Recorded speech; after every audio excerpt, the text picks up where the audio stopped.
It's no question, the stock market has a long way to go to achieve its previous highs, which has opened itself to even more opportunities to be buying good, reliable companies such as Amazon, Apple, Netflix, what have you. But I think there's even better opportunities for even higher returns, and I have 3 underrated stocks that are being overlooked right now, and I'm using key factors to explain my reasoning why coming up.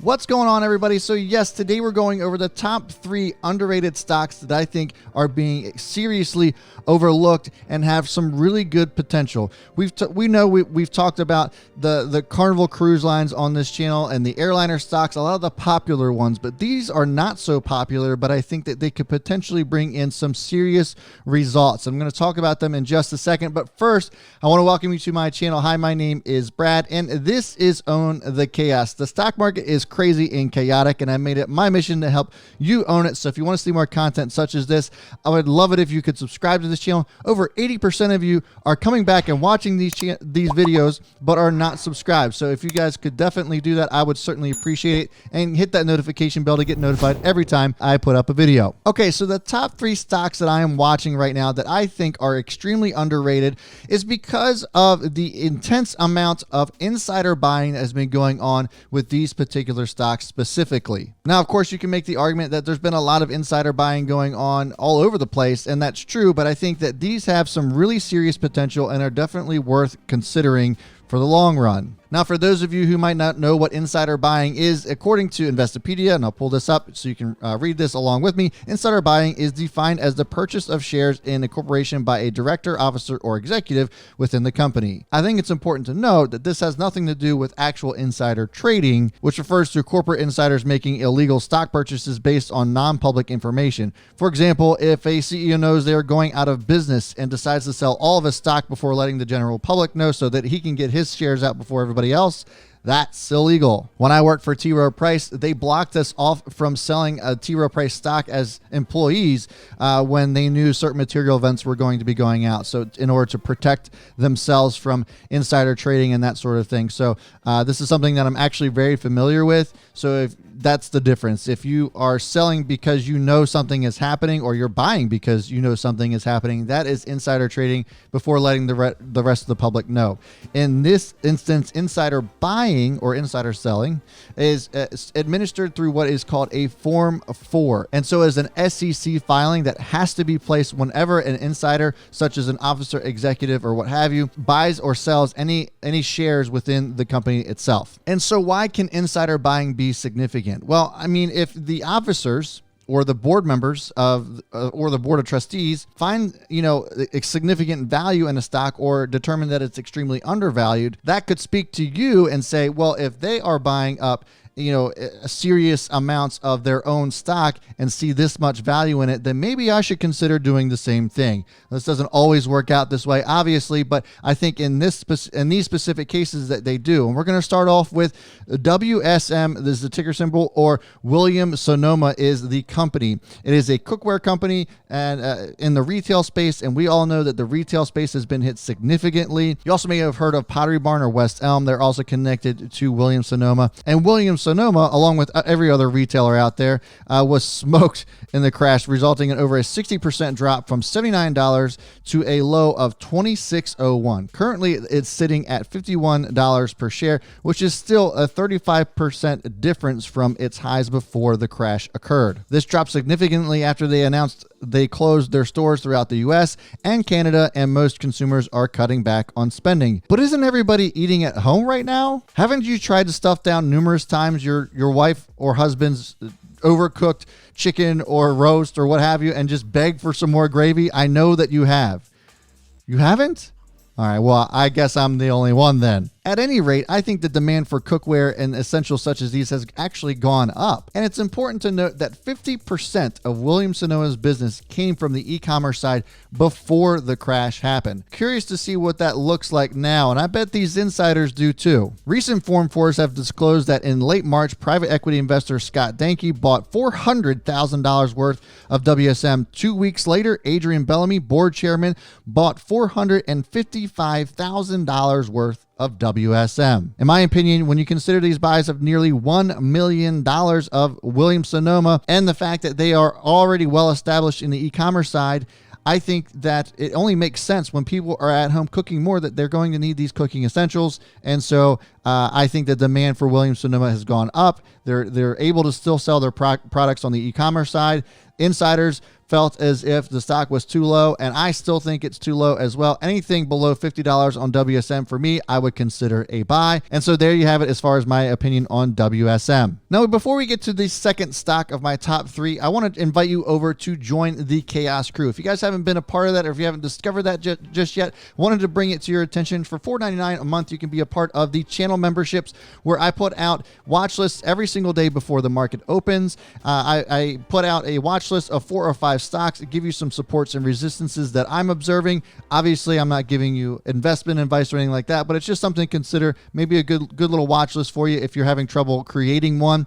And so if you want to be a part of that, I would love to have you over there at the Kaos crew. Just click that join button, and I'd love to see you there. Okay, so moving on to the second top underrated stock right now, it's going to be Stitch Fix. Now, I know a lot of you are probably scratching your head at this one because Stitch Fix, this is a luxury item, right? Why would I care about Stitch Fix, especially in a time like this when people aren't spending the leisure type money? Well, on the surface, you would be correct. Stitch Fix has absolutely been hammered since the crash, falling off a cliff from $29.38 per share all the way down to $10.90. Currently, it sits at $16.32, which means it's still just under 50% from its highs before the crash. Now, the thought behind this has to do with discrepancy spending, and consumers, like I was saying, are tightening up the cash belt, if you will, holding on to what they have. What's worse is they came out in their second quarterly earnings report stating that they have below consensus numbers for a poor third quarter outlook. The dive, however, piqued interest from board member Bill Gurley, also venture capitalist, and Steve Spurlock,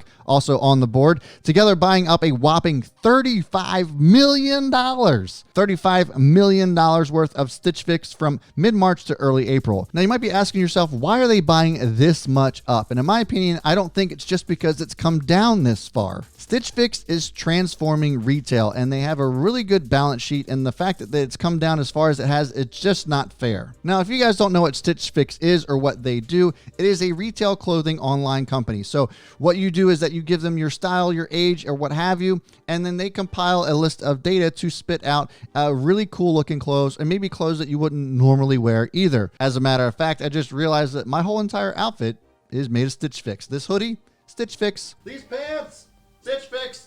These Sperry's, Stitch Fix. So you get what I'm trying to say. I actually love the company as a consumer. They pick clothes out for me that I wouldn't normally wear, and I think it's really great. And honestly, I think it's a good stay-at-home play. If you are in need of clothes and you don't want to go out, you could just go through Stitch Fix, have somebody pick them out for you because maybe you don't know how to dress yourself. You know who you are, and have Stitch Fix send them to you. It's also really easy to send clothes back if you don't like them. They make it seamless and hassle-free, and I think that Stitch Fix is going to be the future of the way retail moves. And, I just think it's extremely undervalued. Anything under $15 is a steal. And even where it's sitting right now, I think is a steal as well. If you're looking to buy into something, I probably would go along with some of these insiders that spent $35 million on Stitch Fix in the past couple of weeks. And if you do end up taking a chance on Stitch Fix, I do think that those previous highs that we saw before the crash will be laughable in the coming months and years. Now, before I get to my third and final most underrated stock, I want to do one more thing, and that is invite you over to WeTradeHQ.com. Now, WeTradeHQ.com is actually where I pulled up all of these Form 4s, but it's also a great source for learning. It's where I hold my daily mentorship, which I would love to invite you to come and join. I go live from 9 a.m. to 10 a.m. Eastern Time every single day to go over what's moving in the stock market and explain my potential plays throughout the day. And we have a dedicated Discord chat room for people to ask questions and share ideas, thoughts, and celebrate each other's success. It is a great place to be. Right now, I'm offering a free 30-day membership. If you want to be a part of the Own the Chaos mentorship, all you have to do is enter the promo code STOCKS at checkout. Click the links down below in the description to be a part of that. I would love to have you there. It is a great community to learn and grow in investing. Now, moving on to the last stock, and that is MGM. MGM, obviously, the Rona has wreaked havoc on a lot of things, and one of the hardest hit has been travel, leisure, and casinos. The stock had crashed from $36.22 to a mere $5.90. Currently, it's sitting at $14.06 as of this recording, and still, it's over 50% from its highs. People obviously aren't going on resorts, on vacations, and they're certainly not going to Vegas to throw it all on black at MGM. But what happens when everyone's allowed back out? Well, insiders including Chairman Paul Salem, fellow board member Keith Meister, and 6 other board members bought a total of about $28 million of MGM stock in the last 3 weeks. The thing of it is that while things might be looking grim right now, I would say for this industry that demand will go through the roof once people are allowed back outside of their homes. The thing of it is that gambling, leisure, travel, entertainment, none of these industries are going away. So it's really important to look at balance sheets, and when you're looking at sectors such as these, and look at how much cash they have on hand, that sort of thing. You want to look at good quality companies that have just been beaten down, and MGM is definitely one of them. And the fact that insiders of this company has bought $28 million worth of their own stock, I think is very telling. Now, I'm not saying that once people are allowed outside of their homes that they will be stampeding to get into the door of the MGM Grand, but what I will say is that I think they will be briskly walking to try to find something to do other than twiddle their thumbs at home. And in my opinion, I think MGM stands to have a lot of upside when they open their doors back up and people start gambling and people start hanging out at these places. I think that MGM definitely is a solid play moving forward. Now, guys, obviously just because a Form 4 comes out on a specific company doesn't mean that you should be buying. But the reason that I brought these up was because I think these are ones that are flying under the radar, haven't been talked about a whole lot. And the fact that these insiders are buying so much of it, I think is really telling. And it really shows me how much they believe in their own company. And, these are no small amounts. So I would say that, and they also have really great balance sheets as well. And the potential for these to continue to grow is enormous. And so that's why I think Williams-Sonoma, Stitch Fix, and MGM are definitely ones that are flying on under the radar. There's plenty of other ones though, and I would love for you to share them with me. So if you could put them down in the comments and share with other people who might be watching this video what your thoughts are on your favorite stock that might be flying under the radar. I would love to hear from you. I do reply to every single one of the comments as well, so please let me know your thoughts and what your thoughts are on today's video. Speaking of your thoughts on today's video, if you got value out of today's video, I certainly would appreciate a thumbs up for today as well. It really shows me support and it really helps this channel grow, so definitely would appreciate that. Okay, guys, so that's going to do it for me today. The growth on this channel has been absolutely incredible over the last several weeks, and I have you to thank for that. If you have not yet subscribed to this channel, though, I certainly would appreciate a subscription. Hit that notification, and as always, folks, I will see you all before the bell, and B Smith is out.